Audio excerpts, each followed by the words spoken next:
Good evening, ladies and gentlemen, members, supporters of the National Party. I have to speak about abortion today, and I have to speak about abortion like I've never had to speak about abortion before. I have to speak about it as a thing that is coming. That is a thing that we cannot stop. There is no possibility anymore that there will be no abortions in Ireland. They are coming, and they are coming for a reason. And I have to talk about the reason why they're coming. So it's not going to be a nice speech either. And if you want to hear platitudinous nonsense from pro-life speakers around this country, there are plenty of rooms and plenty of organisations that will tell you a variety of things. Between everything's fine, don't worry, it's not so bad, we can negotiate this, we can water it down. It's not going to be a nice speech, and I'm going to talk about some of the people involved in this campaign, and not in a nice way. Because no matter how I've tried to talk about this referendum result since receiving it, and no more than the rest of you in this room, I think, are all surprised by the size of it. I made a prediction the morning of the referendum, about 4-day Páirtí exit poll.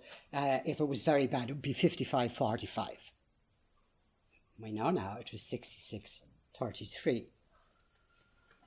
And so I can't engage in a conversation. I can't engage in a conversation with anybody about the abortion referendum without ending up, no matter where I start, if I start sad, if I start disappointed, if I start heartbroken, if I start upset, I always end up angry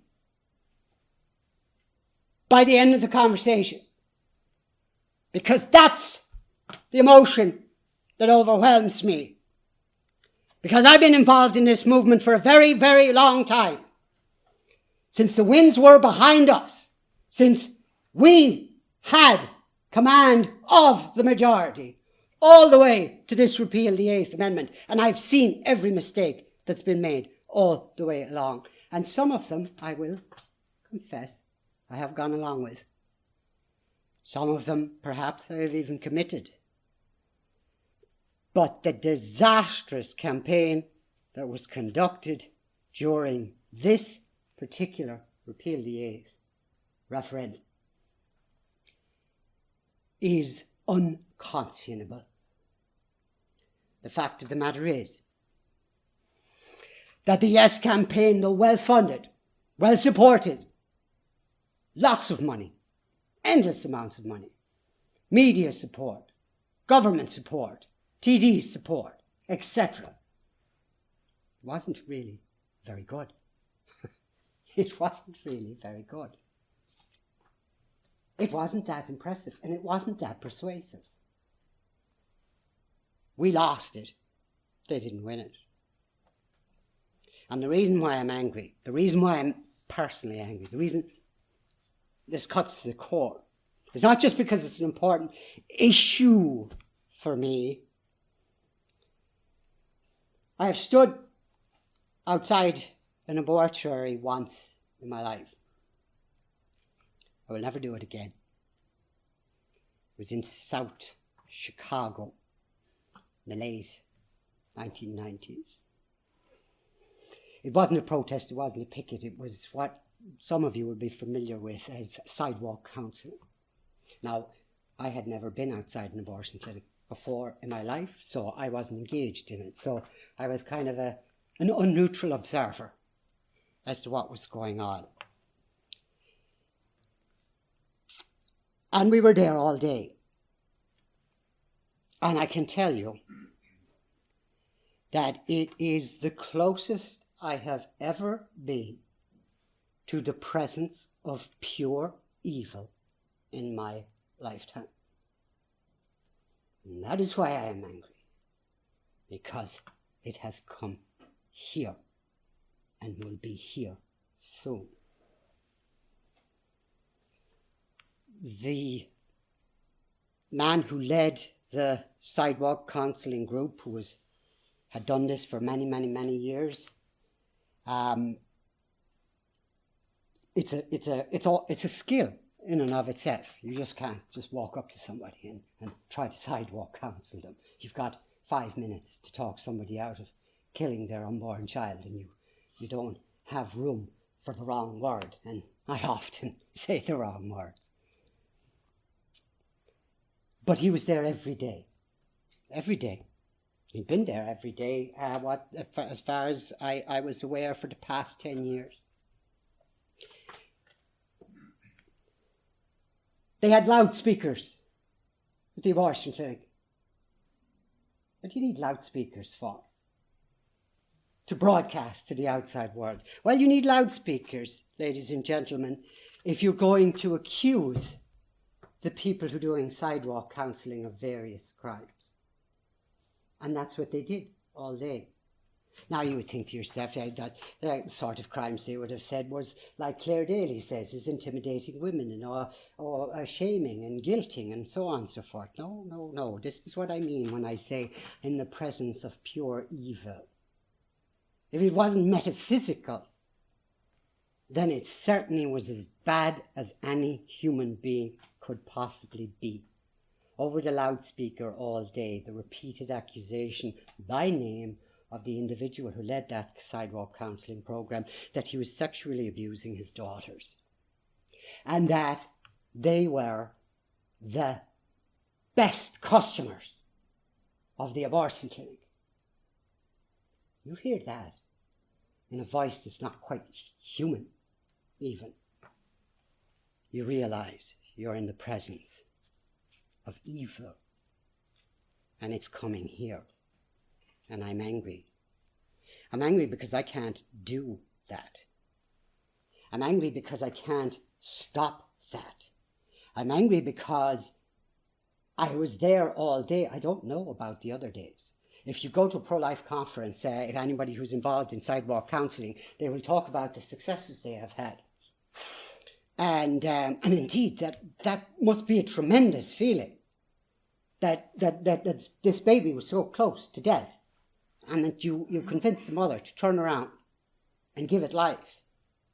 That must be a tremendous feeling, but we didn't get that day. It didn't happen. And as far as I knew, it didn't happen the day before that either.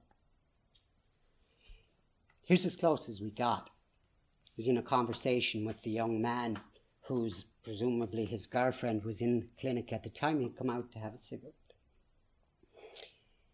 And he was willing to talk to one of the people. He didn't want his child aborted. But he said, it's none of my business. How many times during the course of this referendum campaign have we heard the abortionists say, men are irrelevant to this question. It's a women's rights issue only. And they should mind their own business. The young man, I doubt if he was out of his teens. If he was out of his teens, he was certainly only in his early 20s. And he was crying loudly while his child was being murdered inside the building. And there is nothing that he could do or that we could do to stop it. The only people who could call the police were the people killing the child. That's coming to Ireland. So, it's an angry speech. It's an angry speech. I've not brought you here, having said that, we have not brought you here as the National Party just to depress you. But we're not going to artificially cheer you up either. Less than a week ago, exactly a week ago indeed, I attended the Belfast Rally for Life. And I'm sorry, but the cheery atmosphere from the podium, you could be forgiven for believing that not very much had happened in Ireland over the past 2 months with regard to the abortion issue. There was cheerful music. There was the occasional reference to fighting on no matter what. And there was the occasional acknowledgement of just how bad abortion was. from the leaders of the pro-life campaigns.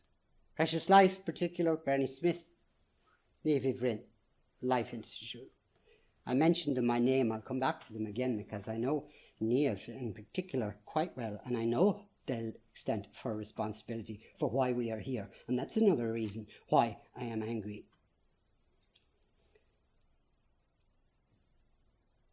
They held on to the crowd for an announcement at the end. A very important announcement that they had discovered. Now, of course, everybody in the audience would have assumed they had a plan, or at least some outline of an idea, or at least even they were just going to shout into the microphone about how bad things were. Let us have despair at least. But no, they had discovered that protects more or less rhymes with next. And so they had a handmade poster which they held up of the North is next, just as Mary Lou MacDonald and Michelle O'Neill had at the Dublin Castle on the day that the 8th was repealed. And the next was crossed out and protects was put in. That's the plan. That's the plan for the 6 counties.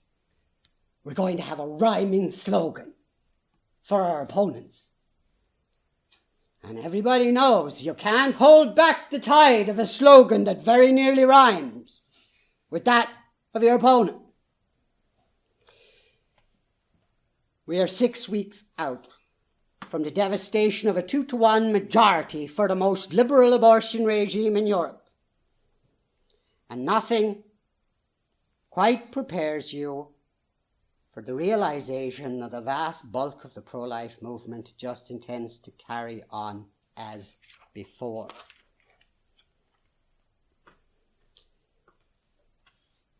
There can only be one mitigating factor in defeat, which will see the wholesale slaughter of our children in the womb acted out by the hands of our very own government and enforced by our very own law. That silver lining to this particularly dark cloud is that we understand what happened and how it happened. And so we can trace our footsteps forward based on a clear, sharp, and focused notion of how we are to go forward. This is not evident in the campaign run by the umbrella group that calls itself Lose the 8th, Save the 8th.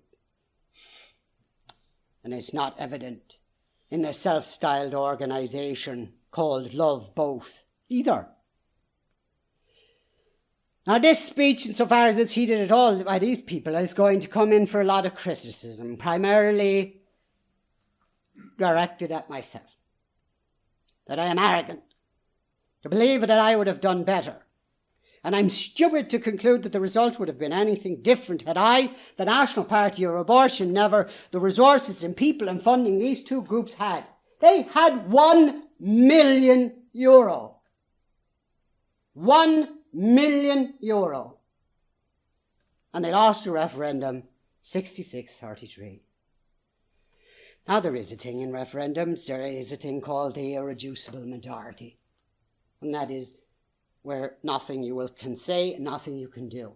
The proposition that's being put before the people is one they so totally agree with that it doesn't matter how much money you spend, doesn't matter how much you campaign. The fact of the matter is you can't change it. This was not one of those situations. I can't tell you that we could have delivered a 51% no vote, but I can tell you we could have delivered a damn sight better than a 33% no vote. It would shock you to know how much we were able to do with how little we had. I won't share the figures today because I'm a little bit embarrassed, having mentioned that these people, whom I have just said are so criminally clumsy, were also able to manage to raise €1 million. That we were not able to do that.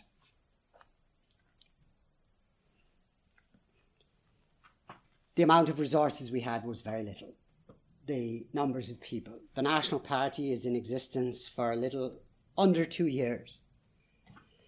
And if you're realistic about political parties, if you're actually realistic about political parties, you will realise that there is a damn sight more than to getting a political party off the ground than just merely saying the things that people want to hear, or even things that are popular. There's organisational questions, there's structural questions, there's putting people and money and resources in place, and there's a whole range of things that have to be done. In fact, in terms of the right wing in Ireland, the fact that the National Party still exists after 2 years isn't a separate achievement. It's not occurred before. But we were very limited then in what we could do. But I did stand at a podium last February to launch the Abortion Never campaign with the sense of responsibility coupled with the terrible knowledge of the limitations of what we were going to be able to do. I couldn't very well stand there and say to you, there's no hope at all. We're definitely going to lose, because first of all, who knows whether you're definitely going to lose? And there's nothing to guarantee you going to lose than to announce you're going to lose. However, I could not in good conscience either tell you anything other, and if you will remember the speech, if you don't remember it, you can see it again. It's on the website. I said it was an impossible campaign.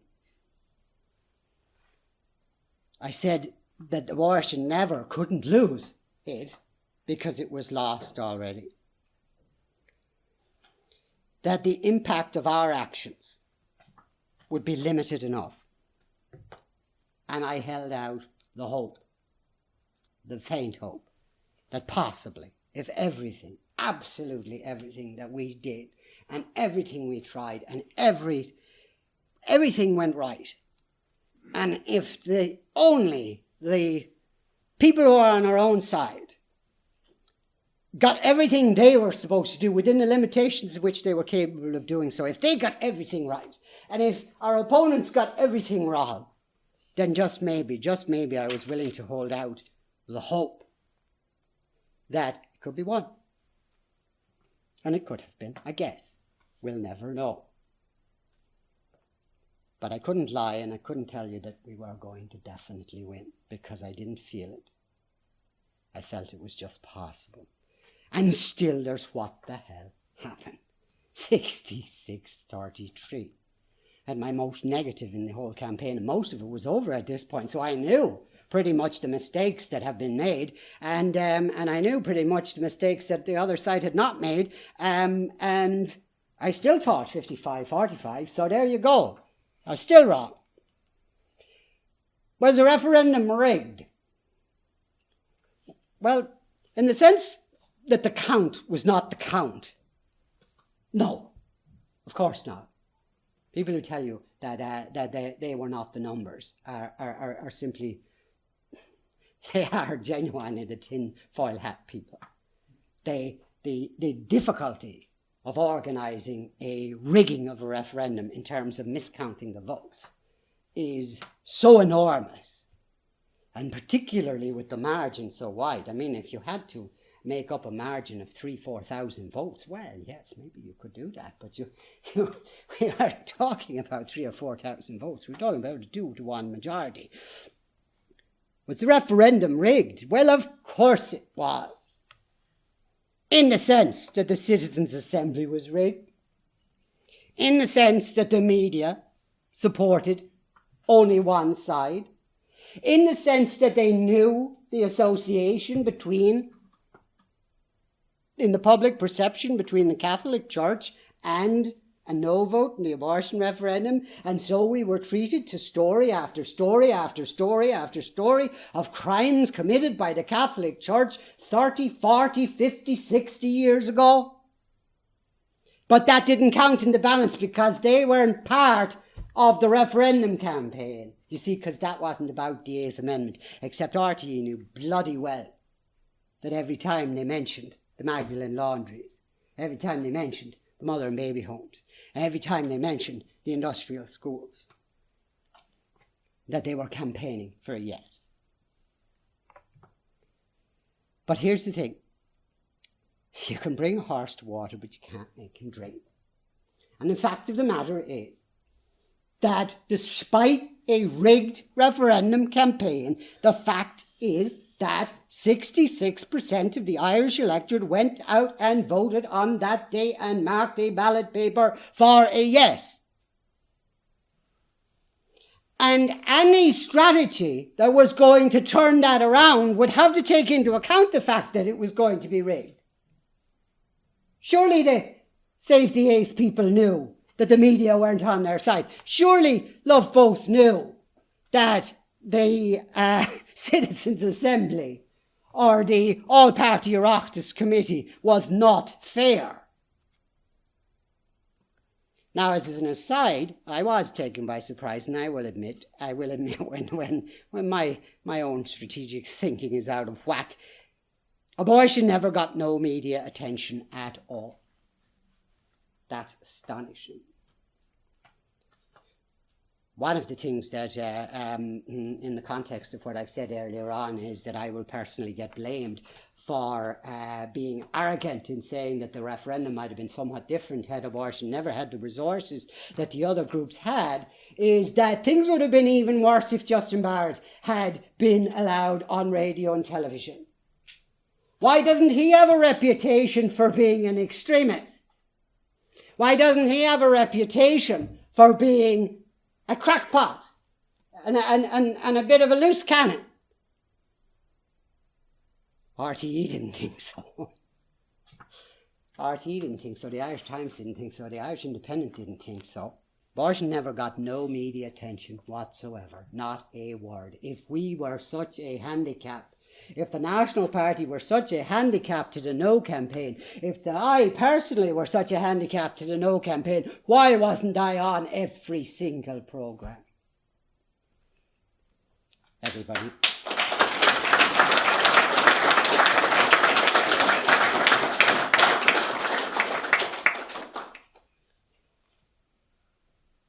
The first question in any referendum you have to sit down and think about is, what is the referendum about? And it's never about what's on the ballot paper. Never. You have to frame the narrative. And framing the narrative here, the pro-life movement had a huge advantage because they started first. And I'm going to say to you something now that is really, truly awful. They ran with the Down syndrome and the disability issue as if it were the only issue at hand. And they wasted the entire time that they had ahead of the yes on this. When the exit poll came in, even the yes side were surprised by the margin of the result. And there was the question of, like, there had been the expectation of a secret no vote, but where had the secret yes come out of? I'll tell you where the secret yes comes out of. Tell you where the secret yes comes out of. The secret yes comes out of the fact, and their own figures bear this out, that the fact of the matter is that an awful lot of Irish people voted for abortion for disability and Down syndrome. That is a fact. James made reference to the Rousseauistic philosophy. Rousseau, above all else, central to his philosophy was the idea that men were naturally good, and that it was only outside influences that made them bad. Any sensible person knows that the opposite is the case, is that left to ourselves to do what we want without any societal control, without any conscience, without any moral framework, our natural instinct is animalistic and selfish and bad.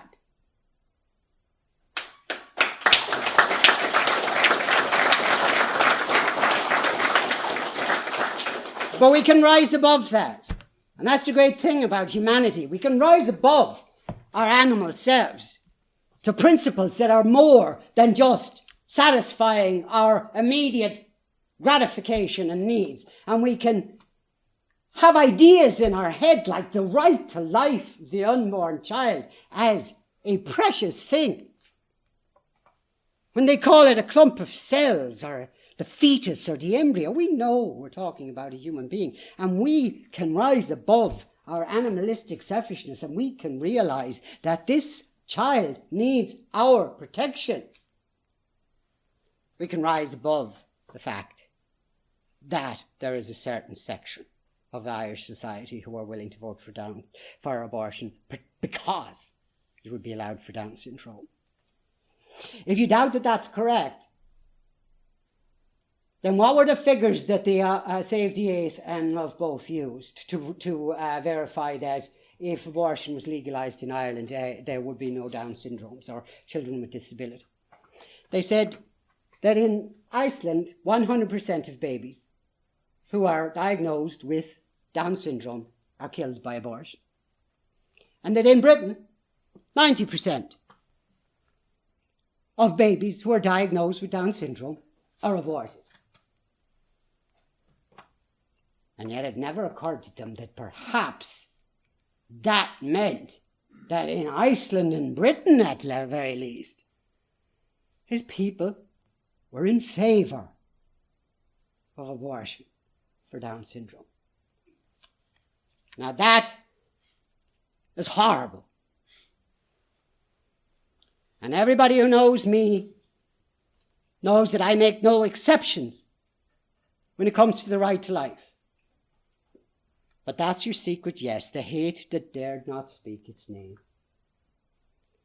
And they talked about it endlessly. And I'm telling you, when it comes to a referendum campaign, no matter how idealistic your motive is, no matter how high-minded your intentions are, the question you have before you is not what motivates you, but what will motivate the person who is going to vote a different way than you to vote your way.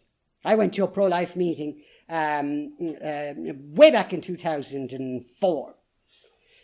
It was just coming up to the European Constitution, as it was called at the time. It was subsequently redrafted as the Lisbon Treaty. And they went around the room and the question was, I was not chairing the meeting, they went around the room and the question was, why are you opposed to the European Constitution?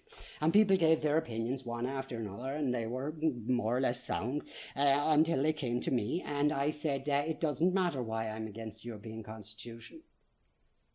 And people are really baffled by that. And I said, you see, the reason it doesn't matter why I'm against the European Constitution is I'm going voting no. So what you have to put in your head is, why is the person who's probably going to vote yes going to vote yes? And think about how you can convince that person to vote no. You have to be cold and calculating in a referendum campaign. And the very lives of our children were at stake in this one. It is no time to get emotional. It is no time to ask yourself even what you believe in, per se.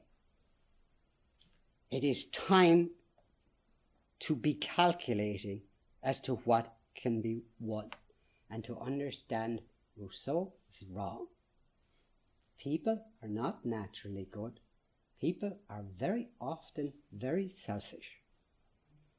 And you must appeal, when you're appealing to people, to all kinds. The people who are appalled by abortion for Down syndrome are appalled by abortion, full stop. They were pro-life anyway. This is why the whole trust women makes no sense. Trust women, trust men, trust anyone. An entire group? Can you imagine if I was talking about a racial group from this podium and I applied a logic like that they were all the same, that you could trust them all, or you could distrust them all. Yet that's what they said, we can trust women, because everybody is good. So the run-up to the referendum was dominated by one issue, which was not moving any votes in our direction. And the pro-abortionists got to frame the debate. They got to set the narrative. And as James pointed out in his speech, the Abortion Never posters went up, and the Abortion Never posters brought the issue back to abortion in general, because the death of any child is appalling. And for a while, the polls started to narrow. And for a while, the other pro-life campaigns began to readjust their campaign. And I know why they did, because I know Niamh quite well. She was afraid that Justin Barrett, because she knows me quite well as well, is I was going to out-baby her, as it were. And that might be a threat to the donor base. So we can't have that. So they started talking about the baby. They started talking about the unborn child. They started talking about how horrible abortion was. John McGurk, the only person in the entire campaign to actually describe an abortion live on television, was John McGurk once. The effect was electric. But they didn't do it again. And the pro-abortionists got to frame the debate in terms of women's rights. Not women's rights versus the embryo, not women's rights versus clumps of cells or fetuses, or just a constant mantra. Women in Ireland have been mistreated. Vote against this. Well, who can doubt that women in Ireland have been mistreated? And especially if you go back to the times of the Magdalene laundries, the mother and baby homes, and the industrial schools. Everybody was mistreated in Ireland then. Everybody. When they say to you that the National Party or any organisation is looking to go back to the 1950s, or that there is some idealistic time back in history that we would go if we could drag the country with us there, I don't know of it. I don't know of it. Because this has never been a good country to live in. It's the greatest country in the world, but it's never been a good country to live in.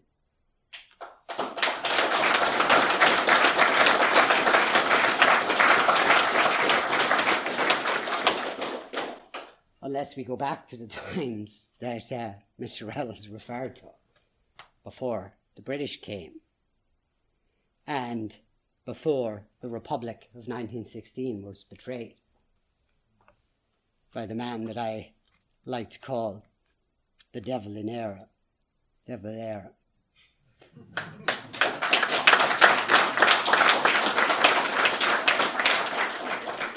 By the time the voting day came, the Eighth Amendment had reached almost mythical proportions, where it was no longer even a clause in the Constitution, but it was a symbol of everything that was wrong with the country. That every bad thing that had ever happened to anybody, anywhere, at any time, every car crash, every accident, every light bulb that ever blew in your house had blown because of the Eighth Amendment. Everything was laid at the foot of the Eighth Amendment. And what it was not about was abortion. And I knew that if we couldn't change the referendum into a referendum about abortion, then we were definitely going to lose. But the only way with the resources that we had to change the direction of the referendum was essentially to use the law of the lever and apply it to political action. That is to say, what we would do, what we would say, would force the other pro-lifers to readjust their message. And if they all readjusted their message, then we could put the pro-abortionists on the defensive. They were never once on the defensive. Never once on the defensive. Colin O'Gorman, on the last week of the referendum, managed to turn to Maria Steen, and he said to her, so you would allow a 12-year-old girl who was pregnant by rape, you would force her to go through the pregnancy. The answer, gentlemen and ladies, is yes. Because everything should be done for that young girl. Every help should be given to her. Every means of making her life more bearable should be given and attempted, except the killing of another innocent child.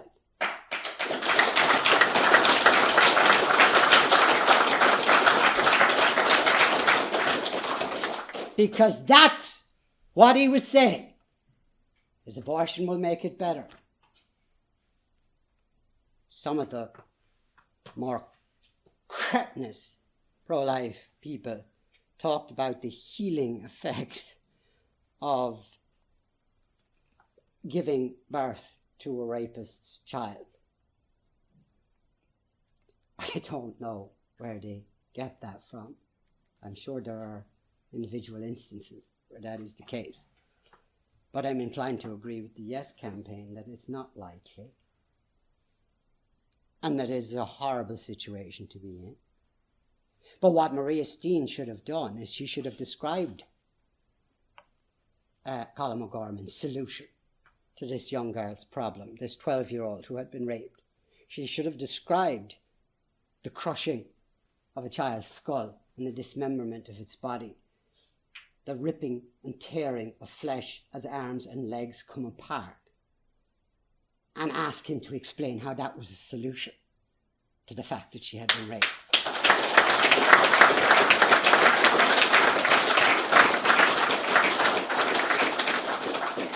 But we wanted a civilized debate, didn't we? We wanted a calm debate. We wanted a rational debate. You can't have a rational debate with murderers. You cannot have a rational debate with an actual organised campaign for murder.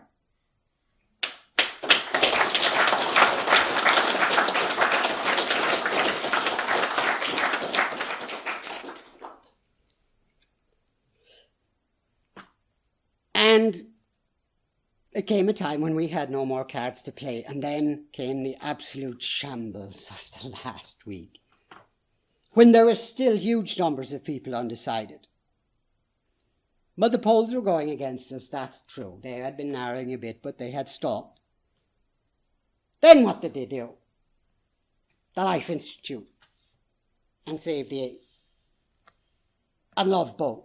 They surrendered the whole goddamn principle altogether and said abortion would be okay under some circumstances. And in fact, the No people were a coalition of people who are for abortion in some circumstances and against abortion in most circumstances and against abortion in all circumstances. But in no way did a no vote mean that you were against abortion altogether. In other words, in principle, it wasn't so bad. It was just the proposal that was so bad.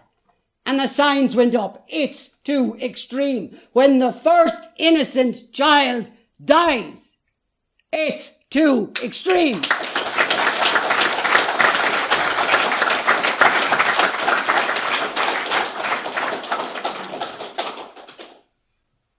Last February, I talked about Ronan Mullen saying it's okay to vote no. Corey Sherlock said it this time. It's okay to vote no, is it? They surrendered the moral high ground. There was a huge anti-establishment vote in this referendum. Again, as I say, people very rarely vote about what's on the ballot paper. They vote about a variety of things, and they vote about their perception of things. But there was a huge anti-establishment vote out there, which was that just give the government a kicking. This is present in every referendum. And it is present because the establishment is built on lies. And every single politician that you see in a senior position in any part of the government or any part of any previous government has lied to get there, lied to stay there, and lied his way out.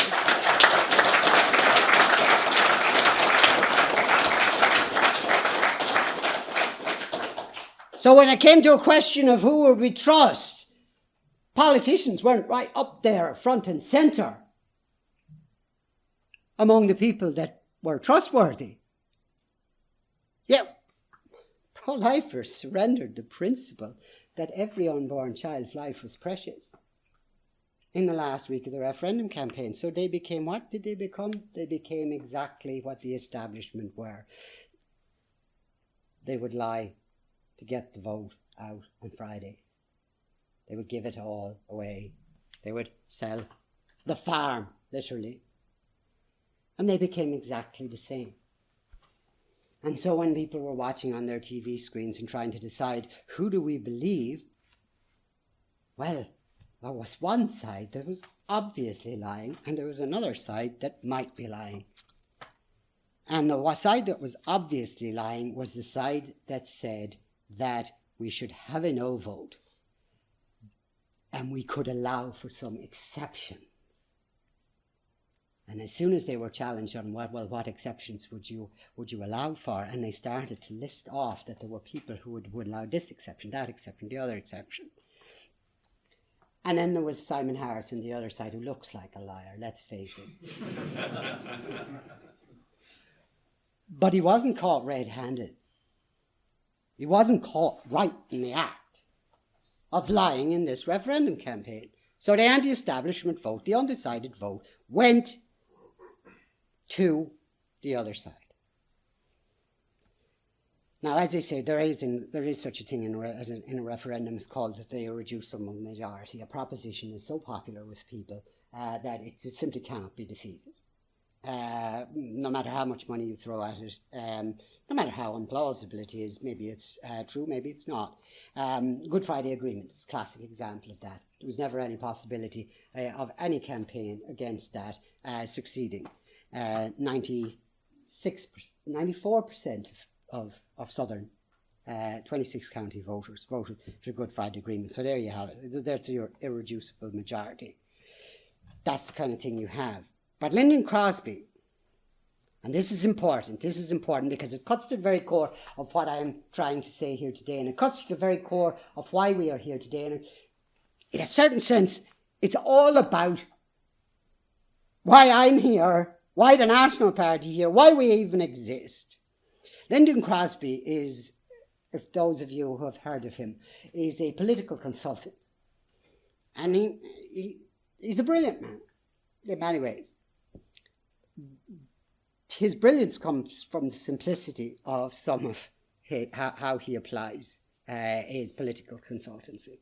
And he has a few axioms that he works on. And the one that most seems relevant to me here is, he says, he's Australian, of course, and as soon as you hear his axiom, you'll know he's Australian. He says you cannot fatten a pig on market day. Now, what he means by that is that once a referendum is called, or once an election is called, you've got 6 weeks, and if the pig is thin, it ain't going to be fat on referendum day or on election day. It's too late. 6 weeks of a campaign. So you've got to start much earlier than that. In our case, we had from 1992.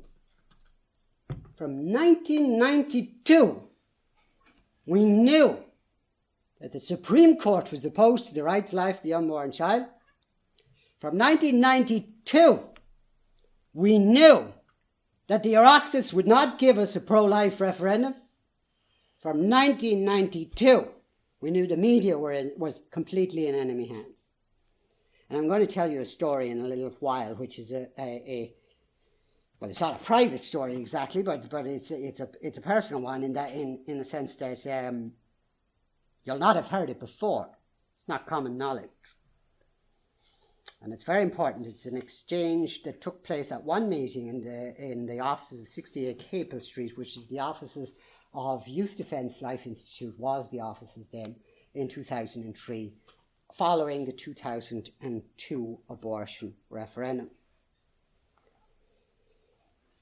We called for a no vote in the 2002 abortion referendum. The proposal was for limited abortion. The pro-life campaign surrendered to it immediately. And sang its praises. So did the bishops, all of the bishops, without exception. all sang the praises of this amendment, even though it was quite clear that it was limited abortion. A damn sight better proposal, you might say, than the one that we are now dealing with. But having said that, in the intervening years, the same thing would have happened anyway. But I proposed that we campaign for a no vote in that referendum. And it would have been grossly irresponsible for me to have done so. And the pro-life campaign suggested that I did. It would have been grossly irresponsible for me to have done so without a plan as to what to do afterwards. Momentum was on our side.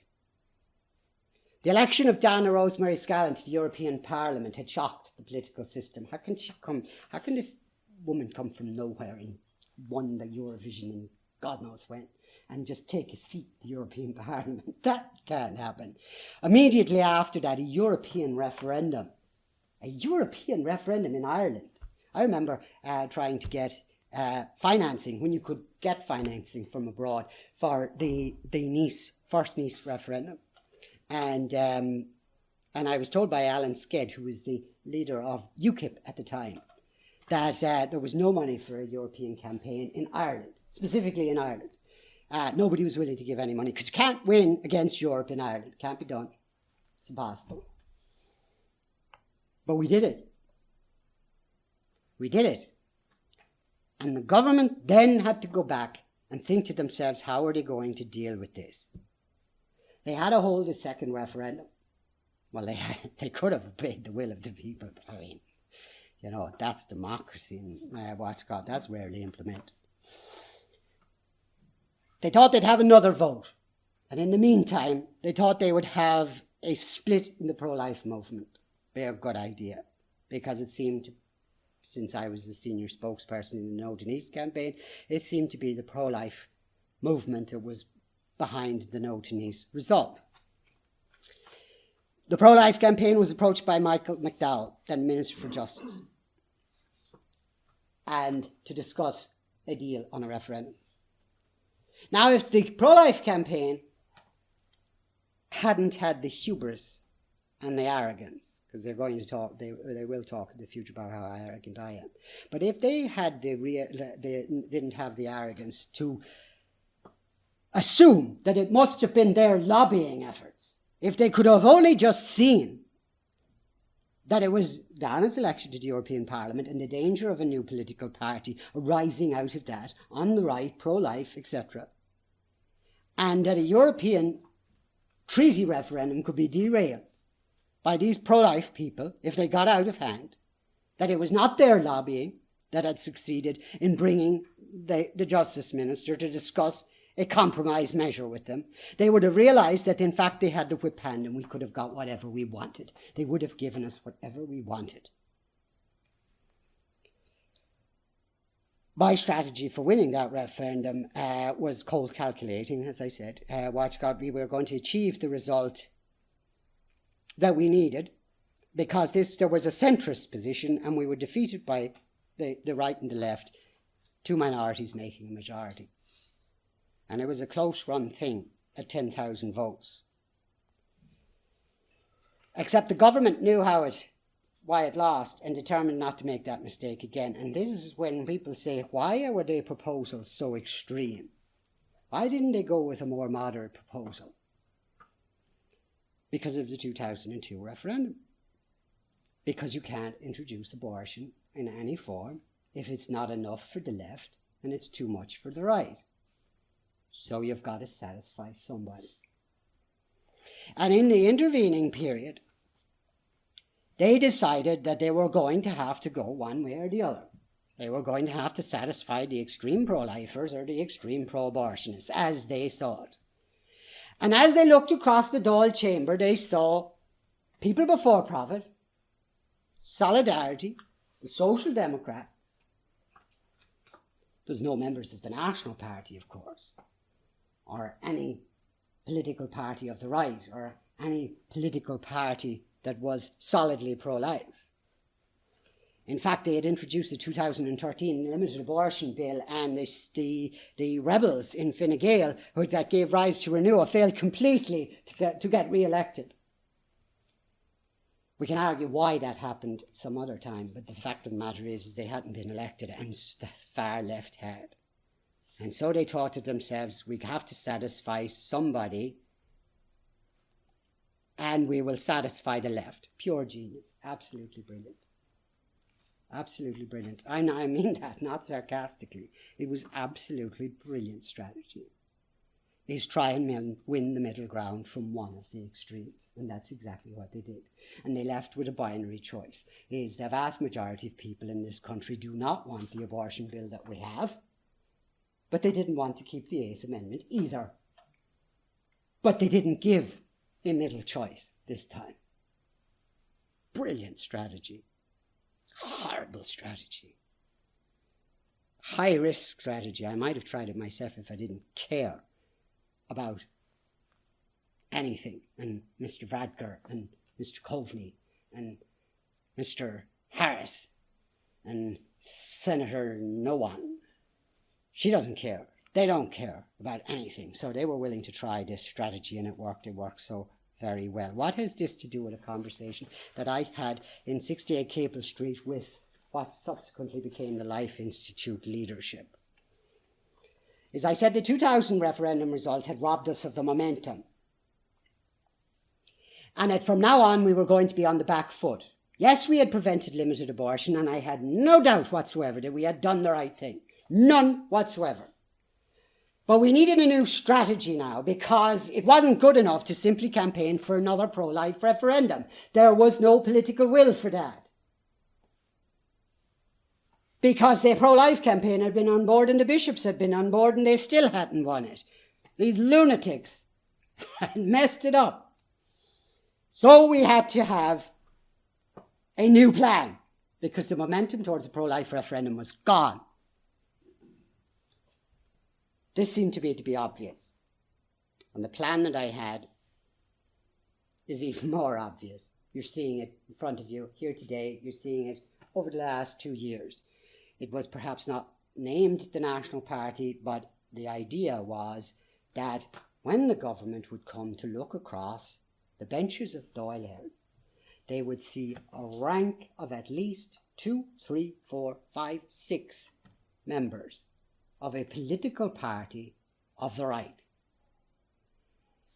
that had not been elected on a pro-life ticket, but was well known to have a pro-life stance. Now, the government would ask themselves, these people can elect 7, 8, 9, 10, whatever number of TDs. Are we going to feed them the abortion issue as well, so they increase the number and increase the amount of trouble they cause in this chamber? Absolutely not. Absolutely not. They would not have touched it. They would not have touched the abortion issue, and there may even have been the chance had we formed a political movement. Remember when I said it's 2003. 2003, and they had the resources. They had the money, they had the people, they had the office, they had the organisation to set up a political group. Because I said the momentum has gone out of the campaign for a pro-life referendum. Maurice Colgan, who is now Father Maurice Colgan, said, well, we're not a political organisation anyway. We're an educational group whose purpose is to maintain the pro-life ethos of the Irish people. Well, I said, we've all been doing something else for the past 10 years then, because that's what I've been doing, trying to get a pro-life referendum. I don't know what you've been doing. Pro-life referendum wasn't on his agenda. We weren't even political, he said. That was problem number one. So to try and talk them into forming a political organisation to get people elected, damn near impossible. But we talked it back and forth, because I did have a certain degree of influence at the time. And here's the clincher, I would suggest. Here's this clincher. At the same meeting, I said, if we cannot agree on what the plan is to be, because the discussion was, sure, well, should the party represent this, should the party represent that, what principles should it be based on, and so on and so forth.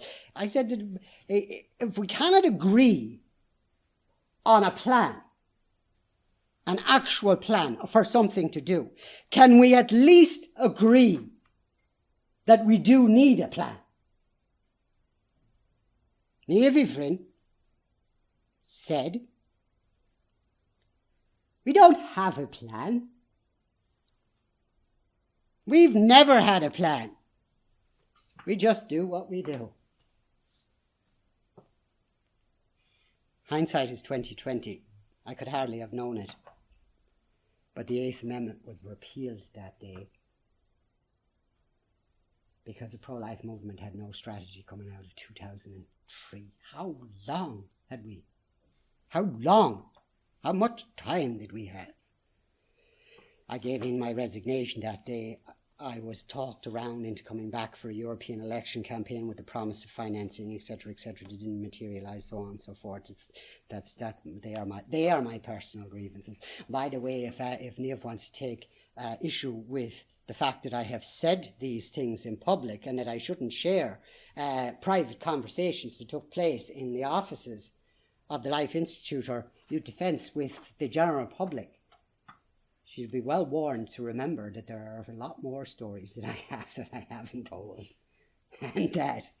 and they don't come shiningly out of any of them. But for the sake of the pro-life movement and for the sake of the fact that the Eighth Amendment was in place, is I said nothing in 2004, and I said nothing in 2005, 2006, and so on and so forth.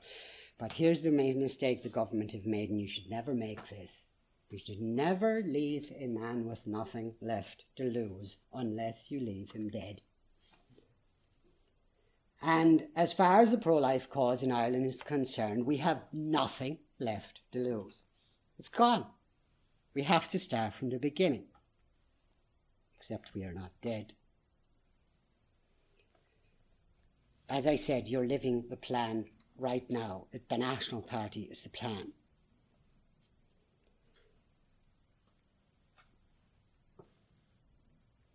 Could it have been done in 2003? I'm not sure, to be honest. The arguments that were put against it were solid enough. But I thought we have to try something.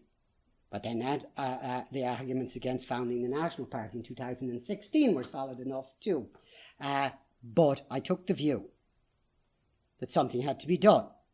And I finally had the means to do it, in the sense that I had met a few young people around the country who wanted to do something about the state of the country in general, of which abortion was only one of the many, many dreadful things that had to be addressed.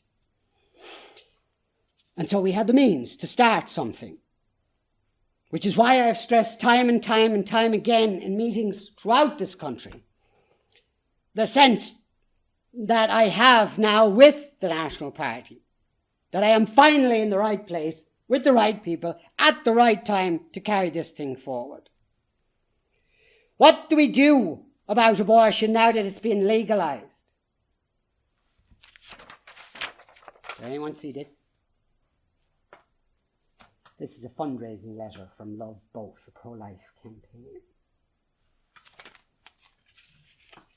They want money. And they're quite entitled to ask for money. We ask for money. But they're asking for money from people who are pro-life. And they are asking for money because they are more determined than ever. More determined than ever to what? To build politically and continue to lobby their TDs. For what? For counselling services for women who have abortions.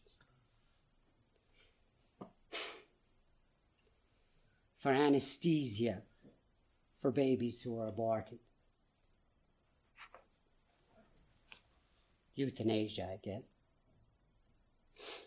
Compared to the horror of an actual abortion without anaesthesia, I suppose it's better.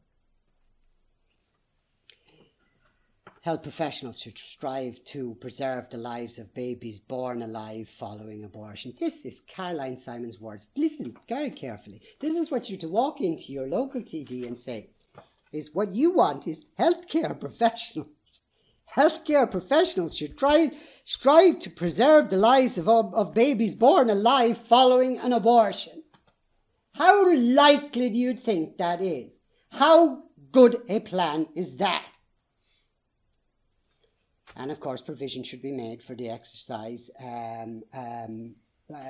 to avoid discrimination against babies who are being aborted on the grounds of their gender or whether they are disabled or not. In other words, the abortion of handicapped children or the abortion of girl babies is worse than the abortion of healthy children or boy babies.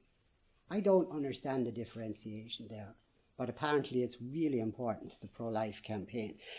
When I spoke to you last February, I said we were dealing with, and we had been dealing with for many decades in this country, with the conservatism of retreat. And I said even in February, I said I can already hear the trench being dug in behind me about a mile back, which is where they're going to retreat to when they've lost the 8th referendum. And there it is. Please send us money so we can beg our TDs with no leverage whatsoever to make abortion just a little bit more palatable. And we have accepted that, of course, it's going to happen and we're going to take part in it. You're to go and ask your TD. You're going to ask your TD, is that what's God make abortion less awful? You're not even to ask him to vote no. Remember, the amendment that was actually voted on is that the laws regarding determination of pregnancy shall be decided by the Oireachtas. Why can't we go to our TDs if we were to lobby them and say, vote no to the legislation? Because of the conservatism of retreat. Because we've lost. And the pro-life campaign has already found a new line of defence. Way back there.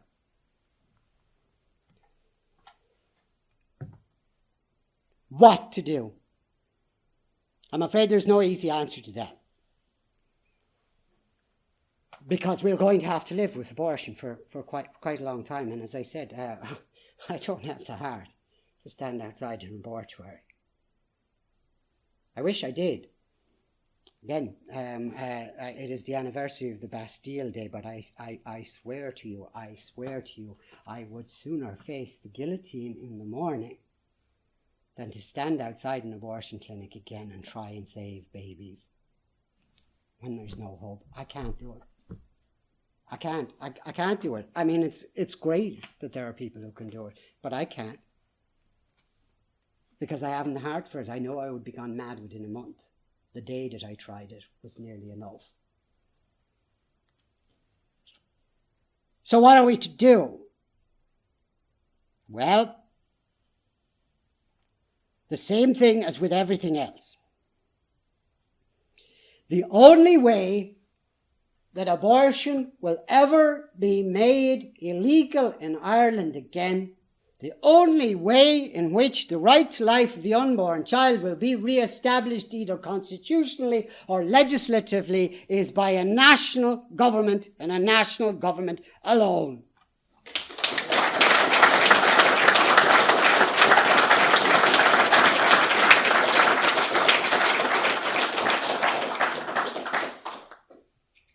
Irish unity, sovereignty, the constitutional republic, economic freedom, and the end to mass immigration. None of these things are going to come about in any other way than by a national government. And that's a long task, and that's a hard task. And again, it is why at the very early speeches in 2000 and late 2016, early 2017, I spoke time and time again of how the National Party did not want summer soldiers and sunshine patriots because it was going to be difficult and there was going to be defeats. And there were going to be many defeats. I didn't realize just how bad the defeat, our first defeat would be, or just how awful the consequences were going to be. But I knew we needed the kind of people who would see it through and understand what their duty was. As I said before, Rousseau thinks people are naturally good. I do not. I think people are naturally bad. But I do believe that people can rise above that. And I have seen that idealism. I've seen it in the faces of the crowds that have attended the meetings of the National Party from the very beginning. The idealism, the willingness to self-sacrifice, that's what you don't see in any other political movement that I have ever been involved in. It was there for a little while, I think, in the beginning, in youth defence, maybe. Maybe I just misled myself into believing it was there, but it wasn't there by the time I left. But it's here. It's with us. We will have to live with abortion because the conservatism of retreat has lost. But the trench they have dug back there is the grave of the unborn child. I have no tolerance for them anymore. And that's why I'm angry. And that's why this is a hard speech to give. Now, when I talk about Love Both, and when I talk about the pro-life campaign, when I talk about the Life Institute, I'm not talking about the ordinary people who put up the posters for them. I'm not talking about the ordinary people who canvass for them. I'm not talking about the poor misfortunates who send their money to be wasted by these people. These are great people. I know them personally. I've met them. But I am talking about the leaderships. The leaderships of these movements are not fit to step into the public arena in the defence of the unborn child again.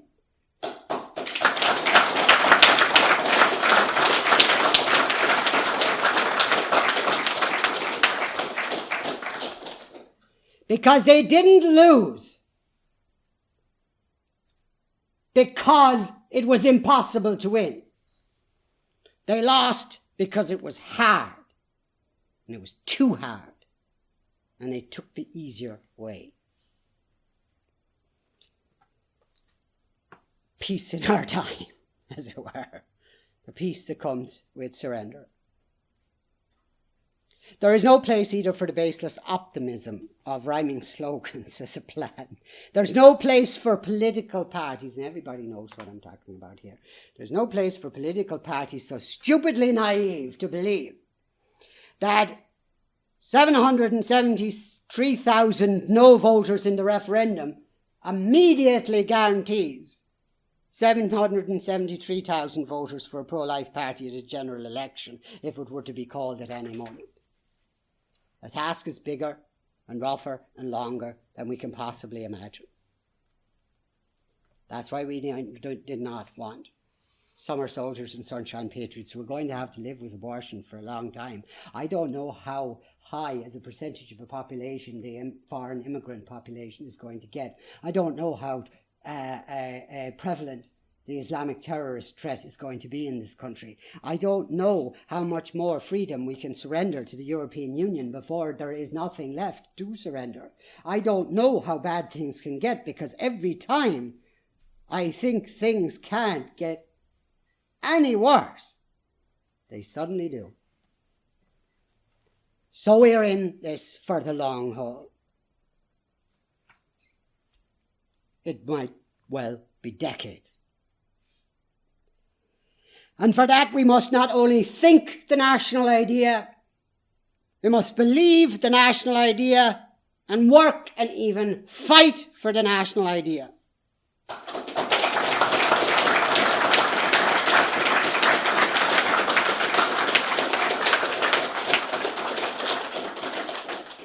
For as Ireland was not handed to our forefathers as a gift from the British Empire, neither will our freedom be returned to us, save those freedoms and rights that we are willing to fight for.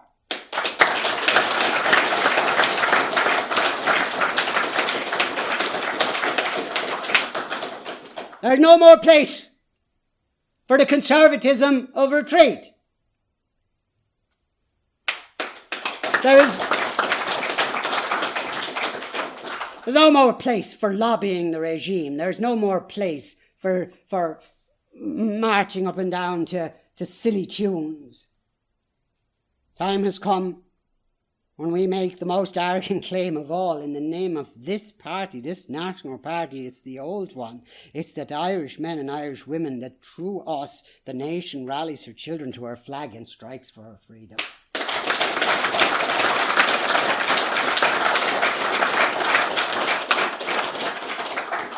We have not chosen an easy or a short path, but we have chosen the only path.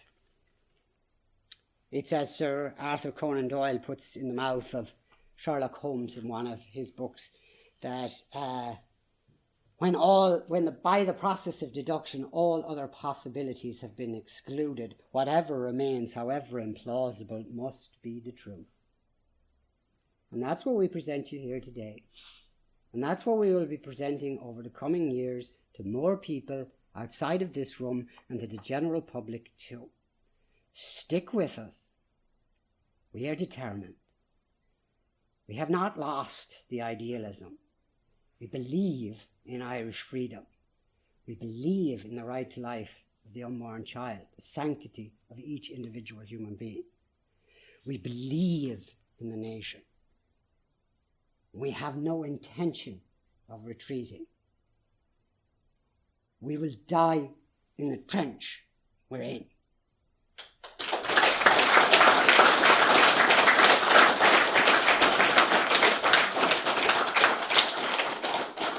And I will declare to you with a deeper faith than the most devout religious person that you have met during the referendum campaign. There is no salvation outside of the National Party. Arieh Shirai. Thank you very much.